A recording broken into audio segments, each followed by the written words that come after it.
So this is the first time filming a Lizzie's Answers video in my Pepperdine dorm. Woo! This is my dream school that I got accepted into, which was so exciting, and I also didn't get rejected from any of the schools I applied to. I did get waitlisted from some, but I think I did really good on my applications, and so I wanted to help you guys get into your dream school too, because it's seriously the best feeling in the world being here at orientation right now.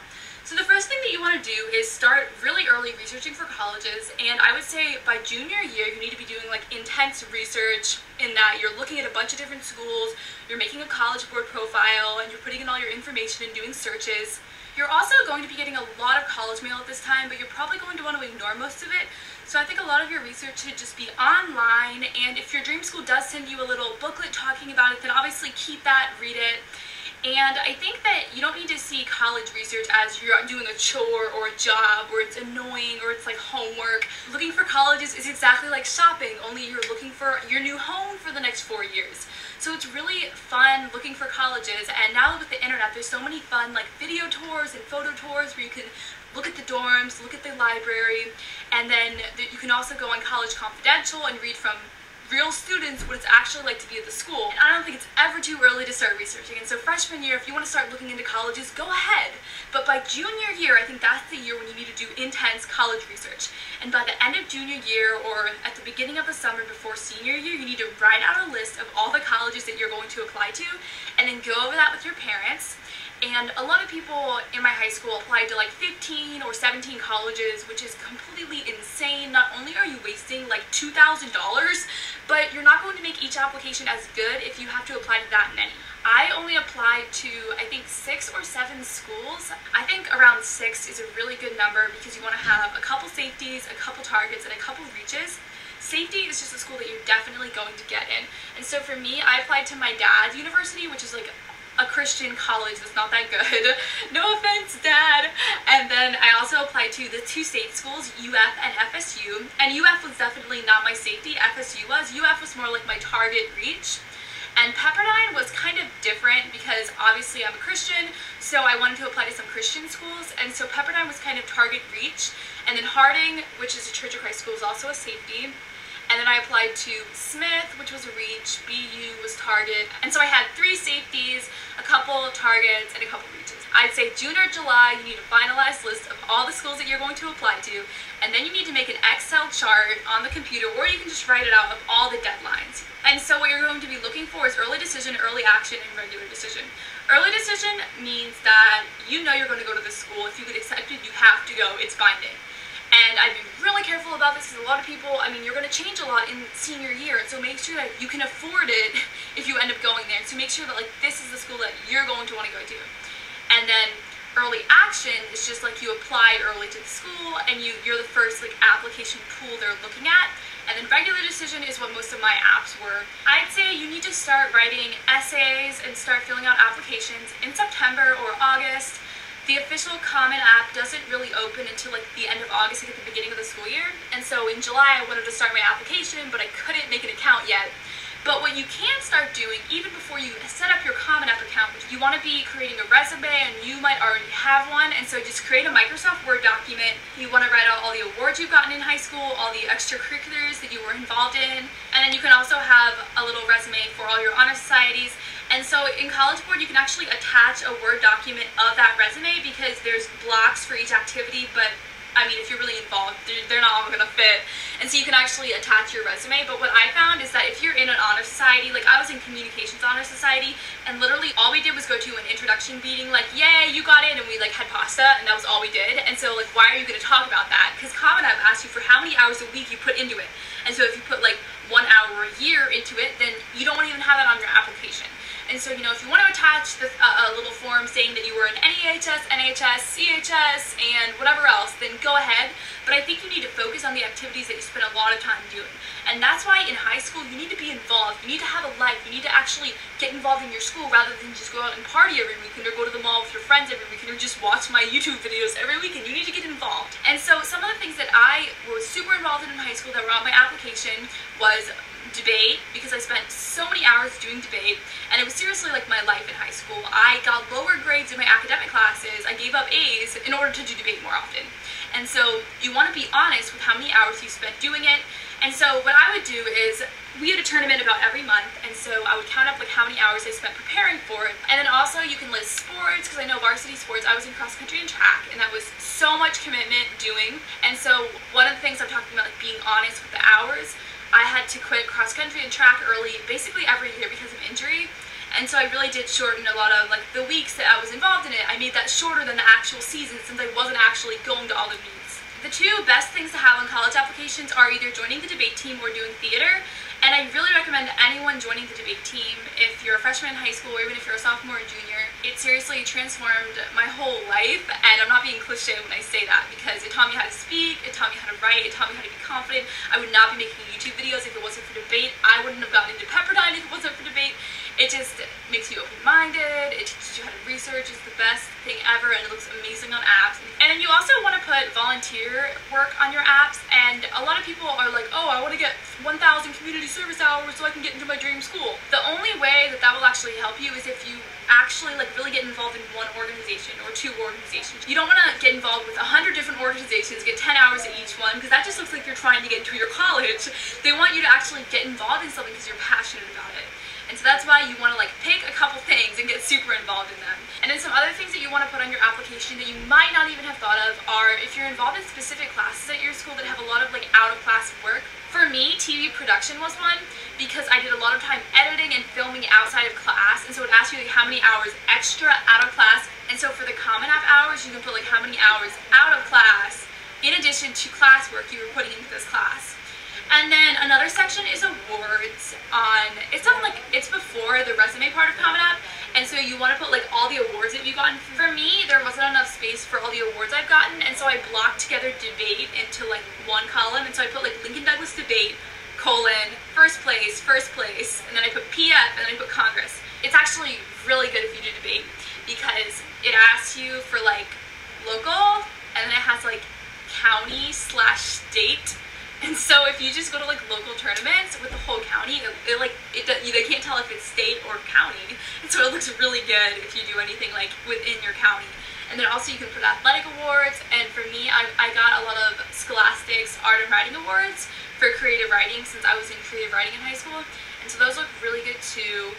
And those aren't even national awards, they're just kind of like local awards. And so you want to be entering in a lot of contests, and if you're involved in activities and you're involved in extracurriculars at your school or like art classes like I was, then you're going to have like all these opportunities presented at you to win awards to go on your applications. And so that's why my most important advice is to just get a life in high school apart from just socializing and hanging out with your friends. And then something else that I put on my application that I think really helped me get into colleges was my YouTube channel. And back then I only had 8,000 subscribers, which is crazy because now I almost have 30,000. And probably like if you're watching this 2 years from now, I'll have like 100,000 or something. But it was really unique. And I actually wrote one of my, because on Common App you have 2 essays and then you have additional supplement essays. And so for my short essay, I wrote it on how I love writing and how it's like breathing to me. And then in my second essay, I wrote about my YouTube channel, because getting to interact with you guys has really transformed my life. I've been taught compassion, and I've learned so much about other people. I've learned to not judge other people, and it's just amazing getting to help you guys. And so I wrote about that. I really, really want to stress that you do not want to rush the essay writing process. And for me, we had to do assignments in English class and creative writing on like write a college essay, and I wrote a fake essay for those assignments because it was too early for me. And I think I started like brainstorming ideas in September, and I came up with like 20 different ideas to write about, and I wrote a bunch of drafts too. And eventually I ended up converting a poem into my creative writing like intro piece. Then I went through like dozens of drafts by myself, just like writing it out and editing it down because there's crazy word limits. And then later you want to go through an intense editing process with your parents or with an older sibling or with a teacher. And both my parents are really good writers. My dad's like published, and so they're insane about editing. And we literally did like 30 drafts of these essays, and it is the longest process. And you're going to kind of get in arguments with your parents about like, no, I want that comma there. But I really want you guys to listen to what your parents have to say, to their feedback about your essays, because the people reading your applications are more closer to your parents' age than your age, and so your parents are the better judge of what they're going to understand. And I know it's really hard when you're like, that's my writing, I don't want to take that word out, but really trust your parents here, and also be willing to reject some of your parents' critiques. And for me, it was really nice because I had my mom and my dad, and sometimes they disagreed too, so that sometimes I got to choose which critique I liked better. And you really don't want them to just completely like give your essay to them and like they can change it. You want to like print it out, give them drafts, and then you choose which edits to make. My dad would like keep changing something and I would keep not fixing because I didn't want to. And so you don't want to completely edit out yourself. You want it to reflect your writing voice. You don't want to completely let your parents over edit it. And so just be really open to their feedback and don't be like, oh, I'm the best writer in the world, and just be really willing to go through dozens of drafts of this essay. And when you get into your dream school, all the hours spent re-editing essays will totally be worth it. Also, you want to tailor the essays to the specific schools that you're applying to. I wrote about God in my Pepperdine essay. I wrote about spirituality and how I'm passionate about helping people who are like physically hungry in third world countries, and I connected that to how I want to feed people who are spiritually hungry, who want God. And so that was a really cool essay that I wrote, but I wasn't going to submit that essay to a state school because they're not going to like that as much. But one of the things that I did do for my Smith College essay was I wrote about God. They asked you what your favorite song was, and I listened to Christian music, so I wrote about a Christian song about how that motivates me to stay close to God. And I got waitlisted from that school, and my opinion was that if the people reading my application were not going to like that I was a Christian, then why would I want to be in that environment? And so if you guys want to write about God in your essays, I think that's amazing, and I think that's bold, and I think that God will love your faith if you do that. But at the same time, it's good to kind of tailor the essays towards the specific school that you're applying to. So back to the extracurricular part of the Common App, or like for UF's application, they had little like columns too. You really want to have it in a Word document, because I know UF's application, if you didn't like save it every hour, it would delete all of the progress, and it was terrible. I got all my stuff deleted about 4 times before I started the Word document, and I was just like, I don't want to go to the school. I hate your website. And also, you're going to have to create like a bajillion passwords for all the schools that you apply to. And so I know I have a Mac, and I just have like a sticky apps, and so I have like a sticky note on my Mac with all the passwords for the applications. And that can even be something that you put on your Excel document with all your deadlines, like all the passwords, so that you can log back in and see if you got in or not. And another thing to have on the Excel document is when you hear back from the school, because they're probably going to email you, and that's another thing. You need to create an email for college. And so I have like my LizziesAnswers email, which sounds kind of silly. You don't want college people reading that. And so I created a special email with my first name dot my last name, and then this is a really cool website to go to, mail.com. And my email ended up being at USA.com, which is like a bogus ending, but whatever. They have so many different like at whatevers that you can probably find like your full name on it. So go to mail.com, set up a college email, check that every few days, and use that email in all your applications. Because for me, I didn't want the colleges I was applying to find my YouTube videos. I just wanted them to see my application. I didn't want them to like research and like find anything else. Also, you want to keep your Facebook private, edit the settings. You don't want the college admissions people to go into your Facebook and find you doing something bad, because I mean they can misinterpret a photo, you can have an angry status about their school. You don't want them to see that. And so just make sure to be private. And a lot of people change their names during college at time for that reason. I think that's really smart. For me, I have like my middle name and Liz instead of Elizabeth, and so I wasn't scared of them finding my page. And I also have really high security settings on my Facebook. And so just be aware that you don't want colleges finding like your Twitter, your Facebook, your Tumblr. You don't want them reading extra stuff about you. My English teacher senior year gave me the best advice ever. He said to treat your college application like a part-time job. And so that's why if you go back into my previous videos, you'll see that the first semester of senior year, when I was doing all my college apps, I only uploaded a video once a month, because I was so busy doing college applications that I didn't have any time for YouTube, which is kind of like a part-time job, because I was doing my apps. And so you're literally going to come home from school, spend 3 hours on apps, then do your AP homework. And a lot of people say junior year is the hardest year, and like, yeah, you want to get straight A's, you want it to look really good for college apps. And so you're going to get less sleep, and you're going to be super stressed out, but it's totally worth it in the end. Everyone has to go through it. You also are probably going to need to get recommendations from your teachers, and one is from your counselor, and they do it basically for everyone. And so you just have to go talk to your counselor and be like, hey, I'm going to email you my app for whatever college, just like tell them. And then afterwards you can write them a thank you note, or like bring them a cupcake, like do something really nice for them, because they have to do so many applications. And then also you want to get a recommendation from one of your teachers, and you want it to be a teacher who actually knows you on a personal level, not just like they were your math teacher. And so for me, I asked my debate coach because I had her every year for debate class, and I went to like tournaments with her. And then I also asked my junior year English teacher, because he's my favorite teacher I've had my entire life, and he asked me to come into his class to do a debate for the next year. And so like we knew each other. It wasn't just like, oh, I was in your class every day. Like I loved that class, and I really did work hard in that class. It wasn't just like, oh, math where I don't care. And so that's why throughout the years, you don't want to like sass out your teachers. You want to work hard in your classes. And if you put like 100% into your classes, you study really well for the test, you participate in class discussions, and then you get involved in an activity with that teacher that's outside of the class, then those are the kind of instructors that you're going to go to and get really epic. And you want to tell your teachers pretty early on about the recommendations. I mean, most of the teachers I talked to didn't really like, they did all the recommendations like in December, like they did them all at the same time, kind of after school got let out. And so it can be kind of scary when like you want to get your application done early and they're like not done yet, but be patient because they do this every year, so they're going to get it in on time. What you want to do is go to the teacher early and ask them to get your application done. And so like in September or October, go to your teacher and ask them if they can write your recommendation. And don't just go up and ask them, you want to come with your resume. And so that's why if you get your resume thing done early, then you can just print it out and bring a copy to your counselor who needs to write a recommendation. Bring a copy to your 2 other teachers, and then you can copy and paste it onto your Common App. And if you don't know how to write a resume, Google it, because if you don't format it the right way, that just looks really unprofessional to your teachers. So then you're also going to need to send a copy of your transcripts to each college, and this is why you need to get really good grades.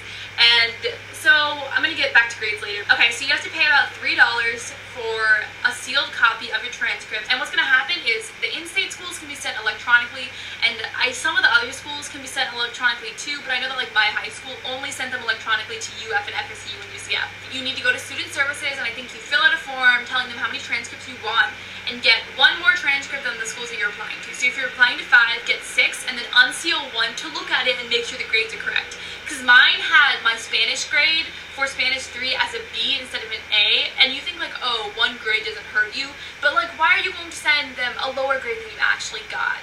And if they mess it up, then you can just return them and get new ones free of charge, because that's their mistake. So going along with grades, if you want to get into an Ivy League school, you need to get straight A's, and my sister goes to Brown, and honestly, like everyone there was valedictorian. You need to be getting A's in like honors and AP classes, and then if you want to go to a state school, I mean, they have really high standards too, and so I just really recommend like from freshman year deciding like what kind of grades you're going to get. I've never gotten a C in my life, and in high school, I didn't really have the perspective in freshman year, like I want to get a 4.0, I want to get all A's. Like I really didn't care at that point because I was way more involved in debate than like caring about like getting perfect grades.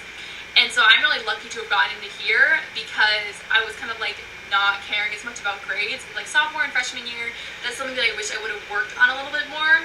But something really good that colleges like is when they see an increase in your grades. And so if like freshman year and sophomore year, you're getting like a lot of B's, maybe occasional C, but then junior year, you get like almost all A's, and senior year 4.0 for that first semester, then that looks really good.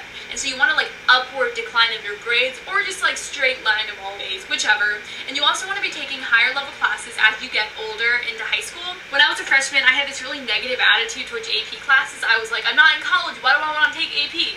But then after my first AP exam, I took world history sophomore year. I wish I'd taken human geography freshman year. After that exam, I went out and I was like, wow, AP is easy. I want to take more AP classes. And in senior year, I was taking 4.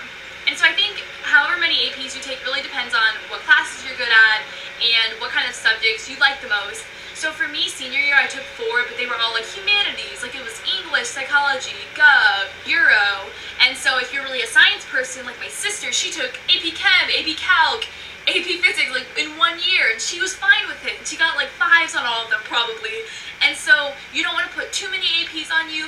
And so I really recommend just starting out with like all honors. And I know some of the electives aren't honors, and some people are like, oh my gosh, I'm not taking any electives because I want to get a higher GPA to get into my dream college, so I'm not going to take the class I really want to take because it's only regular. Like that's stupid. Take the classes that you want to take. You don't want to hate high school just to get into college. Like you want to have fun in high school. You want to take classes that you love taking.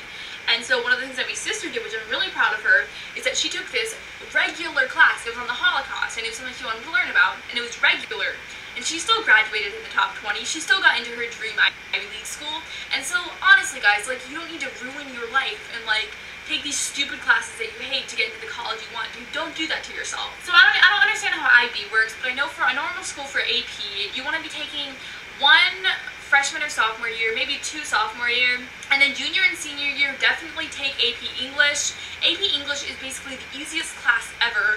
It's less busy work than the regular English class. Like literally, I was talking to the people in regular and they had like flashcards of vocab words to memorize. Then in AP English, we only have to like write an essay once a week. It's super simple, like take AP English. And then also most people are taking AP History, which those are the classes that I spent the most time on because you have huge textbooks, and if you want to do well in AP, at least for me, I read the entire textbook, I take notes. It takes me about 8 hours to read through a chapter, and so it's a huge time commitment, but it looks really good if you have these AP histories and if you do well in them, because colleges know how hard those classes are. AP Psychology is really easy, AP Environmental, AP Human, like those are really simple classes. And then if you're good at math or science, you can also take those in AP. And for me, I didn't want to take AP Science or Math. Like, I didn't even take Math and Science senior year. I hate Math and Science. So I got waitlisted at BU, who really likes seeing Math and Science for senior year. And this is my thing. I might have gotten into BU instead of getting waitlisted there if I took AP Calc instead of AP Euro senior year. But I don't like Calc, I like Euro. And so why do I want to go to a school that I only got into because I took a class that I hated? I probably don't want to be at that school then. And BU is way more science-oriented than Pepperdine is. And so I think even if you get rejected from the school that you think is perfect for you, it might be a good thing. That school might be harder than you're ready for.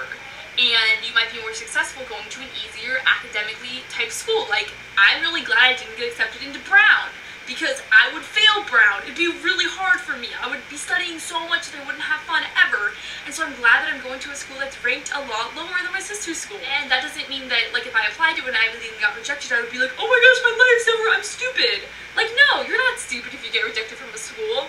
A lot of people get rejected. My sister got rejected from schools, and she's probably gonna be mad at me if her friends are watching this. And another thing to realize, if you get rejected, and I'm really sad that I didn't get rejected from a school, because honestly, I like going through things that are terrible just to experience them, so that I can write about them or talk about them and help other people get through them. But if you do get rejected, a lot of it is based on luck. For those Ivy Leagues, they don't have that many positions, and there are thousands of other people who were qualified to go to that school.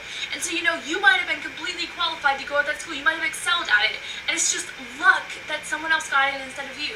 And so that's why you want to spend hours and hours and hours, hundreds of hours on your applications. You want to get every single word perfect. If you have like a missing period, that can be what got you rejected from the school, because so many people are equal to you academically and extracurricularly. And so that's why you want to spend so much time on your apps. And something that happened to me that was terrible was that after I applied to UF, and I think it was just UF, I had my essay written and then I was reading over it. And you know how like when you read the same word a bunch of times, your mind automatically corrects the spelling? Well, that happened and I had a word spelled wrong. And I started crying because I was like, oh no, I misspelled a word on my app. And I ended up getting accepted. And so don't cry over things. I mean, I know I cried over so many different things during applications. Like, I thought I sent my transcript late to Pepperdine, and it was like, I ended up getting it sent just in time, and I started crying, so I'm like, no, I didn't get accepted into my dream school, but I mean, here I am today. And so don't get stressed out by college apps. I know you will, but honestly, it will work out in the end. And honestly, just going to a state school is fine. You just want to get an undergrad degree. And where you go for master's and doctor, if you're going to go to that, depends more than like where you go to undergrad. Scholarships are also really important. The only reason I'm here is because of scholarships, and so you want to be looking into that when you're applying to schools. And so for example, before paying like $60 to NYU to apply, you should maybe be like, wow, it's 60 grand a year. How am I going to pay for that? And so don't waste an application if you're not going to be able to afford it. Talk about with your parents, like what schools your family is able to afford. Because, yeah, you can get scholarships, but I mean, a lot of the scholarships are like, oh, $10,000.